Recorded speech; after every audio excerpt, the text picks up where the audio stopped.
आज से 500 साल पहले दिल्ली की सत्ता पर मुगल सल्तनत का परचम बुलंद हो चुका था और इसके बादशाहत के सिंहासन पर अकबर की हुकूमत थी। अकबर विस्तारवादी नीति का बादशाह था। शुरुआत से ही अकबर ने आस पड़ोस के राज्यों को मुगल सल्तनत के झंडे के नीचे लाने के प्रयास शुरू कर दिए। पूर्व को जीतने के बाद अकबर ने अपने पश्चिम अभियान में राजपुताने की रियासतों पर मुगल ध्वज फहराने की शपथ ली। इसी के तहत राजपुताने में सबसे पहले आमेर रियासत ने अपनी पगड़ी उतारकर अकबर की बादशाहत वाली मुगल सत्ता को स्वीकार कर लिया। शुरू में तो राजपुताने की दूसरी रियासतों ने आमेर रियासत को एक तुर्क की अधीनता स्वीकारने पर धिक्कारना शुरू कर दिया, पर बाद में धीरे धीरे इन रियासतों ने भी अकबर की सत्ता को स्वीकार कर लिया। जब राजस्थान की बड़ी बड़ी रियासतें अपनी मदमस्त शान को गुलामी की बेड़ियों में बांधने में लगी हुई थी, उस वक्त मात्र मेवाड़ अपने स्वाभिमान की चमक बिखेरते हुए पूरी दुनिया के साथ खड़ा था। इस समय मेवाड़ पर राणा उदय सिंह का शासन हुआ करता था, जिन्होंने अपने पूर्वजों की भांति किसी की अधीनता को स्वीकार नहीं किया। इन्होंने अकबर को पत्र भिजवाया कि हमारे राजा सिर्फ भगवान एकलिंग जी हैं, हम तो मात्र उनके दीवान हैं। पर फिर भी अकबर ने राणा उदय सिंह पर भारी दबाव बनाना शुरू कर दिया। आस पड़ोस के राजाओं को उदय सिंह के पास भेजा जाने लगा। इन्हीं परिस्थितियों में दिन गुजरते रहे और एक दिन अचानक मौसम बदलने लगा। बादलों की घमासान गर्जना के बीच राणा उदय सिंह की सबसे बड़ी रानी माता जयवंता बाई ने एक पुत्र को जन्म दिया। मजबूत बदन, बड़ी आंखें, मुस्कान बिखेरता चेहरा बड़ा मनमोहक लग रहा था। राणा उदय सिंह ने महल की औरतों से अपनी रानी के हालचाल पूछे। तभी पाली की दासियों ने जवाब दिया, शेरनी ने शेर को जना है। नीले घोड़े असवार म्हारा मेवाड़ी सिरदार राणा सुनता ही जा जो दी। राणा पुत्र पाकर बड़े खुश होने लगे। वे कभी राणा कुंभा के बनाए विजय स्तंभ को देखने दौड़ते तो कभी बप्पा रावल की तलवार को प्रणाम करने। सरदारों ने पूछा, हुकुम, कुंवर जी का नाम क्या होगा? राणा शांत होकर बोले, जिस तरह सूरज अपनी चमक से धरती को रोशन करता है, उसी तरह मेरा पुत्र अपने शौर्य के प्रताप से मेवाड़ को रोशन करेगा। अतः इसका नाम प्रताप होगा, कुंवर प्रताप सिंह सिसोदिया। माता जयवंता बाई कृष्ण भक्त थी। उन्होंने शुरू से ही कुंवर प्रताप को भगवान कृष्ण और महाभारत की युद्ध कलाओं का ज्ञान दिया।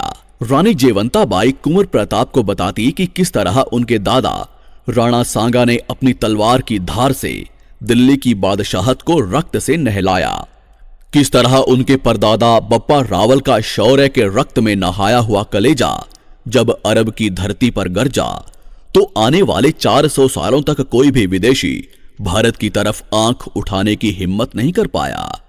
सिसोदिया वंश के इस अतीत को सुनते हुए प्रताप बड़े होने लगे। समय आने पर उनको गुरुकुल भेज दिया गया, जहां प्रताप सुबह का समय गुरुकुल में बिताते, दोपहर के समय वे भीलों की बस्तियों में चले जाते, शाम होते होते प्रताप लोहारों के गांवों में निकल जाते। उनको हथियार बनाने की कला सीखने में बड़ा आनंद आता था। जनता के बीच इस कदर घुल मिल जाने पर प्रताप सबके चहेते बन गए। भीलों ने उनको कीका कहकर बुलाया, तो वहीं लोहारों ने उनको अपना राजा मानना शुरू कर दिया। कुंवर प्रताप बचपन से ही वीर, स्वाभिमानी और हठी स्वभाव के थे। उनका शरीर सामान्य बच्चों से कई गुना मजबूत था। उन्होंने छोटी सी उम्र में ही अफगानियों की बस्ती पर धावे बोलने शुरू कर दिए। मेवाड़ से होकर गुजरने वाली मुगल सेना पर वे गुलेल से हमला कर देते। कुंवर के इन कारनामों को देखते हुए सबको लगने लगा था कि बड़े होने पर वे महापराक्रमी योद्धा बनेंगे और प्रताप ही भविष्य में मेवाड़ के राणा बनेंगे। उदय सिंह जी की कई रानियां भी थी, जिनसे उनको कुल 33 संतानें थी, पर उदय सिंह जी की सबसे प्रिय रानी थी धीर बाईसा। इनकी बात को राणा उदय सिंह अधिक महत्व देते थे। इन्हीं के कहने पर राणा उदय सिंह जी ने इनके पुत्र जगमाल को मेवाड़ का भावी राणा घोषित कर दिया। शास्त्रों के अनुसार सदैव बड़ा पुत्र ही राजा बनता है, पर सागर जैसे विशाल हृदय वाले कुंवर प्रताप ने पिता के इस आदेश को मानते हुए छोटे भाई जगमाल को राजसत्ता देना स्वीकार कर लिया। किंतु सभी सामंत, सरदार और राज्य की जनता ने उदय सिंह के फैसले पर विरोध किया। वे कुंवर प्रताप को ही अपना राणा मानते थे। समय के साथ राणा उदय सिंह का स्वास्थ्य बिगड़ने लगा और सन 1572 आते आते उनका स्वर्गवास हो गया। उनके अंतिम संस्कार में कुंवर प्रताप सहित मेवाड़ का प्रत्येक व्यक्ति आया, पर कुंवर जगमाल इस समय महल में अपना राज्याभिषेक करवा रहा था। ऐसी संकट की घड़ी में जगमाल के अपने पिता के अंतिम संस्कार में उपस्थित न होने के कारण सभी सरदारों ने यहीं गोगुंदा की पहाड़ियों पर रक्त से मेवाड़ के असली हुक्म श्री कुंवर प्रताप का राज्याभिषेक कर दिया। सरदार रावत कृष्णदास चुंडावत ने राणा प्रताप की कमर में तलवार बांधते हुए ललकार लगाई, मेवाड़ मुकुट केसरी कुंवर प्रताप सिंह आज से मेवाड़ के राणा हैं। यहीं से राणा प्रताप ने अपने सरदारों के साथ कुंभलगढ़ की तरफ कूच किया। राणा के आने की खबर सुनकर छोटा भाई जगमाल राजगढ़ी छोड़कर अकबर की शरण में भाग गया, जिसके बाद साल 1573 को कुंभलगढ़ की राजगद्दी पर वीर शिरोमणि महाराणा प्रताप का विधिवत रूप से राज तिलक कर दिया गया। कौन है ये महावीर जिसे दुनिया ने मेवाड़ मुकुट हिंदुआ सूरज के नाम से नवाजा? मेवाड़ की राजगद्दी पर बैठने वाले महाराणा प्रताप एक ही वार में घोड़े सहित दुश्मन को काट डालते थे। वो परम स्वाभिमानी शिव भक्त थे, जिनके नाम से ही दिल्ली की बादशाहत कांप जाया करती थी। उन्होंने जंगलों में रहना स्वीकार कर लिया, पर कभी अकबर की गुलामी स्वीकार नहीं की। 72 किलो का भाला, 81 किलो के छाती कवच और 208 किलो के भारी वजन के साथ महाराणा युद्ध भूमि में निकलते, जिनके रौद्र रूप को देख सामने वाला दुश्मन अपना रास्ता पलट देता। हल्दी घाटी के युद्ध में विशाल मुगल सेना को जबरदस्त टक्कर दी। दिवेर के युद्ध में मुगल सत्ता को घुटनों पर ले आए। अपनी छापामार युद्ध नीति के दम पर मेवाड़ को फिर से आजाद करवाकर केसरिया ध्वज लहरा दिया। मुगलों के 36 किलों को जीतकर 40,000 मुगलों को आत्मसमर्पण के लिए मजबूर कर दिया, जिनके भाले की नोक से शत्रु का रक्त कभी सूखा नहीं, जिनकी तलवार ने कभी पराजय का मुंह देखा नहीं। ये गाथा है उस महाराणा की जिसके सामने हर भारतीय बारंबार नतमस्तक होता है। ये गाथा है रुद्र रूप एक लिंग अवतारी महाराणा प्रताप की। आइए डिमांडिंग पंडित के साथ देखते हैं हुकुम श्री महाराणा प्रताप के इतिहास से जुड़े उन अनसुलझे पन्नों की पूरी दास्तान। मेवाड़ी राणा सुनता ही जा जो। फरवरी 1572 को महाराणा हुकुम ने मेवाड़ की राजगद्दी संभाली। इस समय मेवाड़ की स्थिति काफी खराब थी। पिता उदय सिंह जी के समय मुगलों के साथ हुए युद्ध में मेवाड़ की पूरी व्यवस्था बेहाल हो चुकी थी, खजाना खाली था और चित्तौड़ सहित मेवाड़ के बड़े भाग पर मुगलों का अधिकार हो चुका था और अकबर मेवाड़ के बचे हुए इलाके पर भी अपना अधिकार करना चाहता था। महाराणा प्रताप ने राजा बनते ही अपने समस्त सरदारों को बुलाया और उनसे कहा कि रघुकुल मान सदैव ऊंचा रहेगा। मेवाड़ की छाती पर लहराता मुगल ध्वज मेरा कलेजा चीर देता है। बहुत जल्द हवाओं का रुख बदलेगा। मेवाड़ पर केसरिया ध्वज पूरी शान से लहराएगा। मेवाड़ का भविष्य जरूर चमकेगा। मैं शपथ लेता हूं, जब तक मेवाड़ को पूर्ण स्वतंत्र नहीं करवा लेता तब तक मैं शांत नहीं बैठूंगा। राजमहलों में नहीं रहूंगा, पलंग पर नहीं सोऊंगा, सोने चांदी के बर्तनों में भोजन नहीं करूंगा।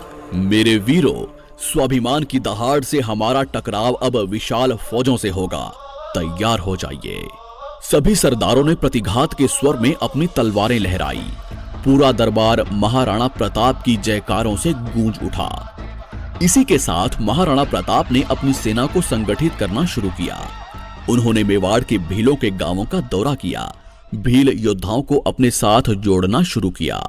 लोहारों को हथियारों के जखीरे बनाने का काम सौंपा गया। सरदारों को प्राचीन युद्ध कलाओं का अभ्यास करवाया जाने लगा। महाराणा प्रताप द्वारा सेना निर्माण के समाचार दिल्ली के बादशाह अकबर तक पहुंचने लगे। अकबर ने भी राणा प्रताप को रोकने की पूरी तैयारियां शुरू की। उन्होंने महाराणा प्रताप से अपनी अधीनता स्वीकार करवाने के लिए अपने दूत भेजने शुरू किए। इसी के साथ अकबर ने अपने दरबार के सबसे चतुर और वाकपटु दरबारी जलाल खां कोरची को महाराणा प्रताप के पास मेवाड़ भेजा। पर महाराणा प्रताप ने अधीनता की बात सुनकर जलाल को तुरंत रवाना कर दिया। इसके 1 साल बाद अकबर ने आमेर के राजा मान सिंह को महाराणा प्रताप के पास भेजा। इस समय महाराणा प्रताप उदयपुर में थे। मान सिंह सीधा उदयपुर आ गया। महाराणा हुकुम ने मान सिंह का एक अतिथि की तरह सत्कार किया। महाराणा प्रताप उदय सागर झील तक मान सिंह का स्वागत करने के लिए आए। इस झील के सामने वाले टीले पर आमेर के राजा के लिए दावत की व्यवस्था की गई थी। भोजन तैयार हो जाने पर मान सिंह को बुलावा भेजा गया। महाराणा प्रताप ने अपने पुत्र अमर सिंह को अतिथि की सेवा के लिए लगा दिया, पर महाराणा प्रताप भोजन के लिए नहीं आए। मान सिंह द्वारा हुक्म के बारे में पूछने पर अमर सिंह ने बताया कि पिताजी को सर दर्द है, वे नहीं आ पाएंगे, आप भोजन करके विश्राम करें। मान सिंह ने भौहें तानते हुए कहा कि राणा जी से कहो कि उनके सर दर्द का कारण मैं समझ गया हूं। मान सिंह ने राणा प्रताप के बिना भोजन स्वीकारने से मना कर दिया। तब राणा प्रताप ने उन्हें संदेश भेजा कि जिस राजपूत के संबंध एक तुर्क से हों, उनके साथ भला कौन राजपूत भोजन करेगा। अब मान सिंह जवाब देने की स्थिति में नहीं था, क्योंकि राणा प्रताप ने तो उन्हें बुलावा भेजा ही नहीं था। मान सिंह ने भोजन को छुआ तक नहीं, केवल चावल के कुछ कणों को जो अन्न देवता को अर्पण किए थे उन्हें अपनी पगड़ी में रखकर वहां से चला गया। घोड़े पर बैठकर मान सिंह ने राणा प्रताप से कहा कि दिल्ली की बादशाहत को अस्वीकार करना एक संघर्ष को चुनौती है। यदि आपकी इच्छा दुखों में रहने की है तो एक दिन आपकी इच्छा जरूर पूरी होगी। मान सिंह ने आंखें तानकर आगे कहा, मैं तुम्हारा अभिमान चूर्ण कर दूंगा, अगली मुलाकात युद्ध भूमि में होगी। राणा प्रताप ने उत्तर दिया, मैं प्रतीक्षा करूंगा। ऐसे ही अकबर ने महाराणा प्रताप के पास अपने 4 दूत भेजे, पर महाराणा प्रताप ने अकबर की अधीनता स्वीकार नहीं की। महाराणा प्रताप द्वारा अधीनता स्वीकार न करने पर सन 1576 में अकबर अपने सभी सेनापतियों के साथ अजमेर आ धमका। यहां अकबर ने मान सिंह को 1 लाख की विशाल मुगल सेना का सेनापति घोषित किया। 3 अप्रैल 1576 को मान सिंह विशाल मुगल फौज लेकर मेवाड़ विजय के लिए निकल पड़ा। 2 महीने चलने के बाद मान सिंह खमनोर नामक गांव में पहुंचा। महाराणा प्रताप के भील सिपाहियों ने अपने राणा को संदेश भिजवाया कि हुक्म मान सिंह असंख्य मुगल सेना को लेकर मेवाड़ की तरफ बढ़ रहा है। पर महाराणा प्रताप तो कब से अपनी तलवार की धार मजबूत कर ही रहे थे। वे भली भांति जानते थे कि युद्ध अवश्य होगा। इधर मान सिंह बनास की नदी के मैदानों में आ पहुंचा। मान सिंह ने यहां मोलेना गांव में अपना डेरा लगाया। दूसरी तरफ महाराणा हुकुम ने अपनी 20,000 की सेना के साथ उससे 6 मील सामने लोसिंग गांव में अपना पड़ाव डाला। विशाल मुगल सेना में राजपूत और मुगल थे, जबकि महाराणा प्रताप की सेना में राजपूत, भील पठान और लोहारों के गांवों के लोग थे। 18 जून 1576 को संसार के अनोखे युद्ध का आगाज हुआ। आकाश में घनघोर बादल थे और धीमी धीमी हवाएं चल रही थी। कभी कभी बिजली की तेज गड़गड़ाहट हो रही थी। इसी बीच मुगल सेना आगे बढ़ने लगी। तभी महाराणा प्रताप ने अपने हरावल दस्ते को शत्रु पर प्रहार करने के लिए आगे भेजा। हुकुम की हरावल सेना ने आगे बढ़ रही मुगल सेना के 3 हरावल दस्तों को पूरी तरह से नष्ट कर दिया। इस घनघोर हमले से घबराकर मुगल सेना का हरावल खेमा लूणकरण के नेतृत्व में भेड़ों के झुंड की तरह भाग निकला। अब मेवाड़ और मुगल सेना आमने सामने आ चुकी थी। तभी वीर विराट मेवाड़ मुकुट हिंदुआ सूरज महाराणा प्रताप ने युद्ध भूमि में प्रवेश किया। राणा श्री के युद्ध में आते ही मुगल खेमे में दहशत का माहौल फैल गया। महाराणा जिस ओर बढ़ जाते वहां शत्रुओं की लाशों के ढेर लग जाते। मुगलों ने पहली बार महाराणा प्रताप को देखा था, इससे पहले सिर्फ उनका नाम ही सुना था। बंदायूनी ने अपनी किताब में महाराणा प्रताप के संबंध में लिखा कि वो बहुत लंबे, मजबूत और ताकतवर थे। प्रताप हाथ में तलवार लेकर जब चलते थे तो ऐसा लगता था कि मानो आधी सेना को अकेले ही लेकर डूबेंगे। उनके चेहरे पर सदैव गुस्से की लकीरें चमकती रहती थी। युद्ध भूमि में शुरुआत से ही किसी मुगल सैनिक ने उनको छेड़ने की हिम्मत नहीं की। महाराणा प्रताप की सेना ने 3 घंटों में ही लाशों के ढेर लगा दिए। घबराई हुई मुगल सेना अरवली की घाटी की तरफ भागने लगी। मुगलों को भागते देख सेनापति मेहतर खां जोर जोर से चिल्लाने लगा कि बादशाह सलामत अकबर विशाल सेना लेकर खुद युद्ध भूमि में आ रहे हैं। यह शब्द सुनकर भागती मुगल सेना सोच में डूब गई कि भागे तो अकबर मार देगा, नहीं भागे तो राणा मार डालेगा। महाराणा प्रताप अब मानसिंह को युद्ध भूमि में ढूंढने निकल पड़े, जिसने कहा था कि अगली मुलाकात युद्ध भूमि में ही होगी। तभी हुकुम ने देखा कि मानसिंह हाथी पर बैठा था। महाराणा प्रताप ने बड़े वेग से चेतक के अगले पैरों को मानसिंह के हाथी के मस्तक पर टिका दिया और अपने भाले से मानसिंह पर करारा प्रहार किया। पर मानसिंह अपने हाथी पर लगे हौज में छुपकर बैठ गया, पर राणा श्री के करारे वार से उसका महावत मारा गया। मानसिंह के हाथी की सूंड में एक तलवार लटकी हुई थी, जिससे चेतक का अगला पैर कट गया। इस समय तक महाराणा प्रताप के पैर में एक गोली लगी हुई थी। उनके शरीर पर असंख्य घाव थे, पूरा शरीर खून से लथपथ हो चुका था। तभी सादड़ी रियासत के झालाबिदा ने कहा कि हुकुम, आपके प्रिय चेतक को इलाज की जरूरत है और आपके पैर पर भी गोली लगी है, जिससे जहर फैल सकता है। आप तुरंत वैद्य जी के पास जाएं। महाराणा प्रताप अपने घोड़े चेतक को अपने पुत्र की तरह प्यार करते थे। उन्होंने झालाबिदा को मेवाड़ का राजछत्र दिया और बोले, सेना को पूरा नेतृत्व देना और स्वयं चेतक पर सवार होकर युद्ध को पूरी तरह से पहाड़ियों की तरफ मोड़ लिया। जहां पहाड़ियों पर भीलों ने युद्ध का मोर्चा संभाल लिया, मुगलों को अब एक नई टक्कर मिली। महाराणा प्रताप चेतक को लेकर पर्वतों की ओर निकल पड़े। यहां चेतक ने 26 फीट की गहरी खाई को कूदकर पार कर लिया और बलीचा गांव में घायल चेतक नीचे गिरकर बेहोश हो गया। तभी महाराणा प्रताप का छोटा भाई शक्ति सिंह, जो मुगल सेना की तरफ से लड़ रहा था, महाराणा प्रताप का पीछा करते हुए यहां तक आ पहुंचा। महाराणा प्रताप बेहोश चेतक को सहला रहे थे कि तभी उनकी नजर शक्ति सिंह पर पड़ी। उन्होंने शक्ति सिंह से कहा, सीना खुल्या मार भाला, तुम गोद गुलामी टीकण लगे, भारत माते कह दूंगा, तेरे पूत दामन में बिकन लगे। शक्ति सिंह बड़े भाई के शब्दों को सुनकर फूट फूट कर रोने लगा और भाई के पैरों में जा गिरा। इधर हल्दी घाटी के मैदानों में घमासान युद्ध चल रहा था। घाटी के दरों में राणा पुंजा भील और राजपूत सरदार मुगलों को भीषण टक्कर दे रहे थे। अंत में मानसिंह ने हल्दी घाटी के दर्रों में जाने की बजाय मुगल सेना को वापस अजमेर चलने का आदेश दिया। अकबर की विशाल साधन संपन्न सेना का गर्व मेवाड़ी सेना ने मिट्टी में मिला दिया। मानसिंह और आसफ खां जब खाली हाथ अकबर के सामने उपस्थित हुए तो क्रोधित अकबर ने 3 महीने तक उनके दरबार में आने पर पाबंदी लगा दी। उनकी संपत्ति को जब्त कर लिया गया, उनका वेतन और सभी सुविधाओं को तुरंत रोक दिया गया। हल्दी घाटी के भयानक युद्ध के बाद महाराणा प्रताप अपनी सेना के साथ कुंभलगढ़ आ गए। विनाशकारी युद्ध का पासा महाराणा प्रताप के पक्ष में था, पर इस समय तक उनका खजाना खाली हो चुका था। हल्दी घाटी के 4 महीने बाद ही सन 1577 में अकबर ने एक बार फिर शाहबाद खान के नेतृत्व में भारी सेना कुंभलगढ़ पर हमला करने के लिए भेजी। हल्दी घाटी जैसे विशाल युद्ध के बाद एक नया युद्ध मेवाड़ की सेना के लिए भारी था, अतः महाराणा प्रताप ने किले को त्याग दिया। कुंभलगढ़ पर शाहबाज खां का अधिकार हो गया। कुछ महीनों के बाद महाराणा प्रताप ने फिर से सेना तैयार की और पूरी तैयारी के साथ शाहबाज खां पर आक्रमण करके कुंभलगढ़ को वापस जीत लिया। कुंभलगढ़ विजय के बाद महाराणा प्रताप ने आगे की रणनीति बनाने के लिए सभी सरदारों को बुलवाया।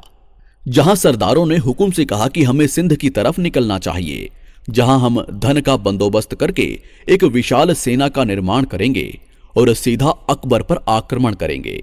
इसी उद्देश्य से महाराणा प्रताप भाण सोनगरा को कुंभलगढ़ का किलेदार नियुक्त करके गुजरात की तरफ निकल गए। आगे इसी रास्ते में महाराणा प्रताप ने शाहबाज खां को 2 बार पराजित करके वापस लौटने पर मजबूर किया। गुजरात पहुंचने के बाद महाराणा प्रताप ने चूलिया गांव में अपना डेरा लगाया, जहां परम दानवीर भामा शाह ने महाराणा प्रताप के लिए अपना खजाना खोल दिया। उन्होंने महाराणा प्रताप को 25 लाख रुपए की सहायता दी। इतने बड़े धन को पाकर हुकुम पुनः सेना की तैयारियों में जुट गए। बस यहीं से असली संघर्ष की शुरुआत होती है। महाराणा प्रताप ने सिंध जाने की बजाय पुनः मेवाड़ की तरफ कूच किया और सन 1582 में दिवेर के दर्रों में स्थित मुगल थानों पर आंधी के समान टूट पड़े। हुकुम रुद्र रूप धारण कर चुके थे। उन्होंने अपने सामंतों को आदेश दिया कि किले को चारों तरफ से घेर लो, कोई बचकर नहीं निकलना चाहिए। तभी महाराणा प्रताप के पुत्र अमर सिंह ने अकबर के चाचा सुल्तान खान पर भाला फेंका, जो सुल्तान खान के घोड़े सहित आर पार निकल गया। यहाँ 36,000 मुगलों ने महाराणा प्रताप के सामने आत्मसमर्पण कर दिया। महाराणा ने दिवेर के किले पर केसरिया ध्वज लहरा दिया। मुगलों की दिवेर हार से बौखलाए अकबर ने सन 1584 में महाराणा प्रताप को बंदी बनाने के लिए भेजा, पर जगन्नाथ कछवाहा बुरी तरह से पराजित हुआ। उसने महाराणा प्रताप से माफी मांगी और बकायदा हरजाना भी दिया। इसी के बाद महाराणा प्रताप ने कमल मीर के किले को जीत लिया, जहां अमर सिंह ने कमल मीर के मुगल अधिकारी अब्दुल्ला को कई टुकड़ों में काट डाला। इन्हीं लगातार जीतों के बाद 1585 में महाराणा प्रताप ने चावंड को जीतकर उसे अपनी राजधानी बनाया, जिसके बाद उन्होंने लगातार एक एक करके मुगलों के 32 किलों को जीतकर अकबर की नींदें हराम कर दी। मान सिंह से उसके देशद्रोह का बदला लेने के लिए महाराणा प्रताप ने अपनी सेना लेकर आमेर के मालपुरा पर आक्रमण किया, जहां से उन्होंने मान सिंह की बेशुमार दौलत को अपने कब्जे में लिया। अकबर ने स्वीकार कर लिया था कि राजपुताने के इस शेर को कोई कैद नहीं कर सकता। उसने अब महाराणा प्रताप को ना छेड़ने में ही अपनी भलाई समझी। इसके बाद 12 सालों तक महाराणा प्रताप ने ऐसा शासन किया कि मेवाड़ के व्यापार को 4 चांद लग गए। मेवाड़ की खोई हुई चमक वापस लौटने लगी। 19 जनवरी 1597 को 57 वर्ष की आयु में हुकुम शेर के शिकार पर निकले थे, जहां धनुष की प्रत्यंचा खींचते हुए हुकुम देवलोक सिधार गए। वीर शिरोमणि महाराणा प्रताप की देशभक्ति और अमर स्वाभिमान ने हर भारतीय के मन में उनके लिए अपार सम्मान जागृत किया। कवियों ने भी अपनी कलम से महाराणा की कीर्ति का कुछ यूं बखान किया। धर्म रहेगा और पृथ्वी भी रहेगी, पर मुगल साम्राज्य एक दिन नष्ट हो जाएगा। अतः हे राणा, विशंभर भगवान के भरोसे अपने निश्चय को अटल रखना। अब्दुल रहीम खान ए खाना, जिसने अपने घोड़ों को कभी शाही सेना में भेजकर दाग नहीं लगवाया, जिसने अपनी पगड़ी किसी के सामने नहीं झुकाई, उसके शासनकाल में जनता को किसी से कोई भय नहीं रहा।